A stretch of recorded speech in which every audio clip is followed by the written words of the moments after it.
नमस्कार साथियों, हरियाणा पंचायत में आप सबका स्वागत है। मैं हूं नवीन कुमार और आज हम बात करने जा रहे हैं हरियाणा की राजनीति के दो दिग्गजों की, जिन्होंने हाल के समय में संन्यास लेने की एक तरह से घोषणा कर दी है। और इनमें बहुत ज़्यादा वरिष्ठ नेता हैं हरियाणा के चौधरी वीरेंद्र सिंह और बीजेपी के पूर्व में विधायक रहे और हरियाणा के सहकारिता मंत्री रहे मनीष ग्रोवर, जो रोहतक विधानसभा सीट से 2014 में विधानसभा चुनाव हो वहाँ पर जीतने में सफल हुए थे। इन दोनों की राजनीति क्या कुछ मंशा रही है, अपना संन्यास लेने की एक तरह से उन्होंने जो घोषणा की है और हरियाणा की राजनीति पर इनका क्या कुछ असर पड़ेगा, उसके बारे में हम जरूर जान लेते हैं।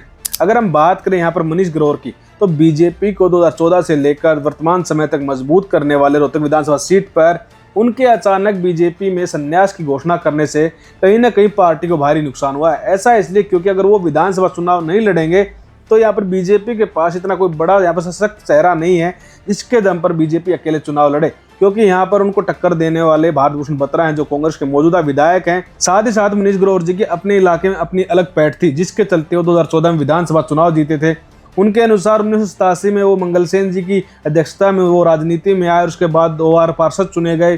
फिर यहाँ पर 5 बार उन्होंने विधानसभा चुनाव लड़ा रोहतक से, लेकिन अचानक उनकी राजनीतिक यहाँ पर एक तरह से विधानसभा चुनाव लड़ने से जो उन्होंने मना किया है, उसके बाद बीजेपी पार्टी सकते में है। साथ ही साथ हरियाणा के राजनीतिक पंडित भी सकते में है। ऐसा इसलिए क्योंकि कुछ ही समय पहले हरियाणा के वर्तमान सीएम नायब सिंह सैनी ने इस बात की घोषणा की थी पार्टी कार्यालय के अंदर की जो मनीष ग्रोवर हैं वो आने वाले समय में भावी यहाँ से मंत्री होंगे हरियाणा के। और उसके बाद मनीष ग्रोवर के इस बयान के बाद कहीं ना कहीं हरियाणा की रोहतक विधानसभा सीट पर एक तरह से जो मामला है, जो राजनीति है, वो गर्मा चुकी है कि अब बीजेपी के पास कौन चेहरा होगा और कांग्रेस इस बात को किस तरह से अपने फायदे के लिए चुनेगी यहाँ से। साथ ही साथ मनीष ग्रोवर ने कहा कि उनके परिवार से भी कोई चुनाव नहीं लड़ेगा और उन्होंने हरियाणा के पूर्व सीएम भूपेंद्र सिंह हुड्डा को खुला चैलेंज किया है कि वो अपने कार्यकाल, जो उनका 10 साल का कार्यकाल रहा, उस दौरान के जितने विकास कार्य हैं उनको लेकर उनके साथ बहस कर सकते हैं। और उन्होंने कुछ इसी तरह का जो एक तरह से स्टेटमेंट यहाँ पर भारत भूषण बत्रा हैं जो रोहतक के मौजूदा विधायक हैं उनको लेकर दिया है।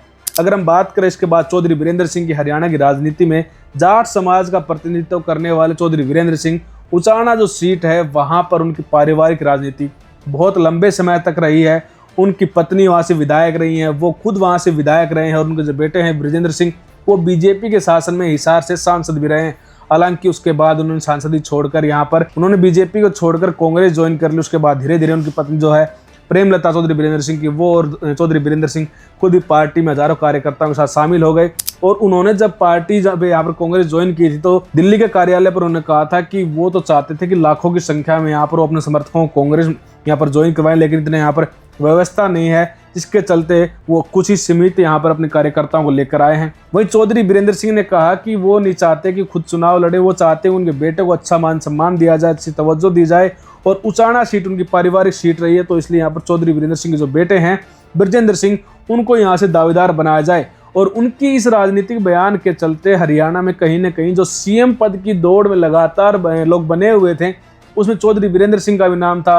हालांकि किरण चौधरी इससे पहले बीजेपी में शामिल होगी, जो लगातार यहाँ पर एक तरह से कहीं ना कहीं उनकी महत्वाकांक्षा थी कि वो हरियाणा की राजनीति में कहीं ना कहीं कामयाब होकर वो सीएम के पद की ओर देख रही थी।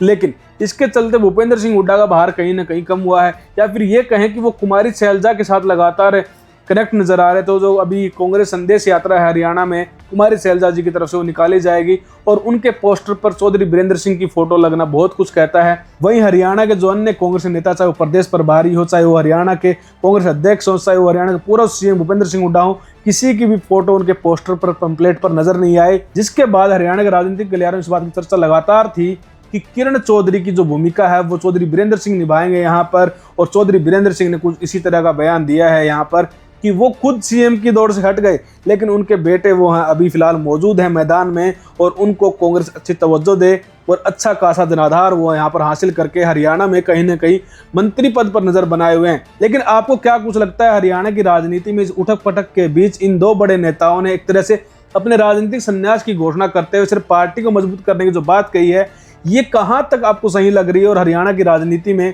जो अभी विधानसभा चुनाव होने, उसके ऊपर इनका क्या कुछ असर पड़ेगा? और हरियाणा की इन दोनों विधानसभा सीटों पर, उचाना और रोहतक विधानसभा सीट पर बीजेपी और कांग्रेस कितनी मजबूत हैं? और आपको क्या कुछ आकलन लग रहा है आने वाले विधानसभा चुनाव का, उसके बारे में कमेंट करके जरूर बताएं। धन्यवाद।